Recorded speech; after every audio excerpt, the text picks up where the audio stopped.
আসসালামু আলাইকুম ভিউয়ার্স, সবাই কেমন আছেন? আশা করি সবাই ভালোই আছেন। আজকে আমি দেখাবো এক্সপার্ট ডিজিটাল ওয়েট স্কেলের ক্যালিব্রেশনের কোড এবং এটা কিভাবে করতে হয় সেটা সম্পূর্ণ আমি এই ভিডিওতে দেখাবো। আর এটা আমি সুইচগুলো সব চেঞ্জ করছি, সুইচগুলো একটাও ভালো ছিল না। এটা সম্পূর্ণ আমি সুইচগুলো চেঞ্জ করছি এবং পালাটা পরিষ্কার করছি। এখন আমি চালু করে দেখাবো এটা ক্যালিব্রেশনের কোড এবং কিভাবে করবেন সেটাই সম্পূর্ণ ভিডিওতে দেখাবো। এটা ক্যালিব্রেশনের কোড হচ্ছে আপনার 8967 টিআর। এখানে ক্যাল লেখা আসবে। তার উপরে আমরা 10 কেজি পাথর দিব। 10 কেজি পাথর দিলাম। 10 কেজি পাথর দিয়ে আমরা এখানে 10,000 লিখব। লিখে টিআর বাটনে চাপ দিব। তারপর হচ্ছে এই যে 30 কেজি, এখনও 30,000 লেখা চলে আসছে। কেউ যদি 20 কেজি করতে চান তাহলে 20,000 দিবেন।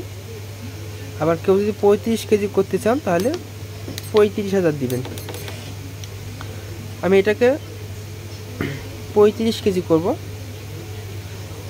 যেহেতু লোড সেল আছে 40 কেজি, আমি 35 কেজি করব। 5 কেজি আমি হাতে রাখলাম। তারপর হচ্ছে টিয়ার, এটা হচ্ছে কমপ্লিট হয়ে গেছে। আচ্ছা, তারপর আমি আরেকটা জিনিস দেখাই।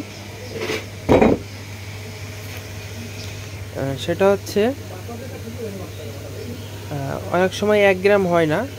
এটা যেহেতু 2 গ্রামের মেশিন, যারা 1 গ্রাম করতে চান সেই ক্ষেত্রে কি করবেন, এই যে 6699 তারপর হচ্ছে টিআর, ঠিক আছে, ওই যে ডিইভি মানে ডিইসি মানে আপনার হচ্ছে ডিভিশন। এখন আমি 2 চাপ দিব, সরি 1 চাপ দিব। 1 চাপ দিয়ে এই যে এখানে দেখেন পরিবর্তন হচ্ছে 5, তারপর হচ্ছে 10, মানে এটা হচ্ছে আপনার ডিভিশন।